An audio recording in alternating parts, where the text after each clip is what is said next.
So तिळाची वडी आपण बनवणार आहोत. तिळगुळाची वडी पण आपण बनवू शकतो. त्याच्यासाठी मी 1 प्लेट तीळ आणि तेवढाच गुळ घेतलेला आहे.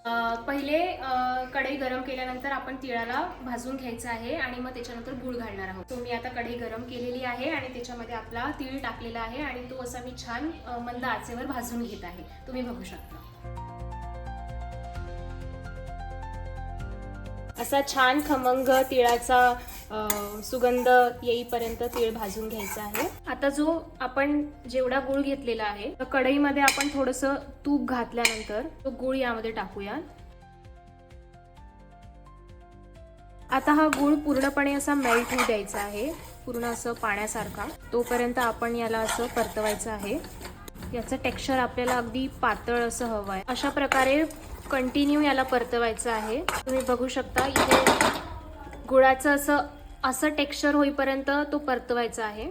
जो गुळ आहे आपला, हा गुळाचा जो पाक आहे हा तयार झालाय की नाही हे कसं चेक करायचं, ह्याची ना एक ट्रिक मला आता वहिनींकडून कळाली आहे. ती म्हणजे अशी की वाटीमध्ये थोडंसं पाणी घ्यायचं आणि ह्याचं थोडंसं ड्रॉप्स त्या पाण्यामध्ये टाकायचे आणि तो असा एकजीव होऊन बाहेर येतो. थांबा मी तुम्हाला आता करून दाखवते. तसा झाला म्हणजे तो तयार आहे पाक आपला. हे बघा, अशा प्रमाणे मी वाटीमध्ये पाणी घेतलेलं आहे आणि त्यामध्ये आता मी थोडासा हा आपला गुळाचा पाक टाकतेय, असे 1-2 ड्रॉप थोडेसे. आणि हा पाण्यामध्ये गेल्यानंतर हे बघा, हा लगेच असा तयार होऊन येतो. म्हणजे पाण्यात असा विरघळत नाही, तो असा घट्ट होऊन जातो आणि तो असा घट्ट आणि एकजीव झाला म्हणजे आता आपण वडी करायला तयार झालाय हा पाक, असं समजू शकतो. आता हे पाक तयार झाल्यानंतर यामध्ये आपण भाजलेल्या तीळ टाकणार आहोत.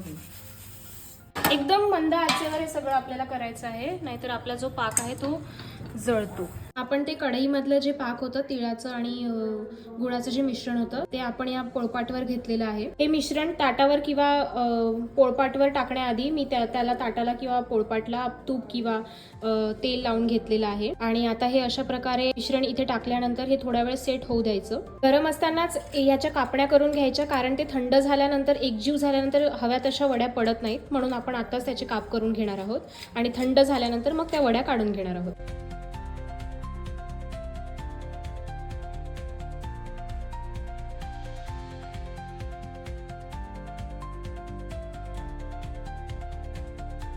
आपल्या मिश्रणाचे मी असे काप करून घेतलेले आहेत. मला जशा आकाराचे पाहिजे तसे मी काप करून घेतलेले आहेत. आता फक्त याला एक 5 ते 10 मिनिटं थंड करून मी त्याच्या वड्या वेगळ्या करणार आहे.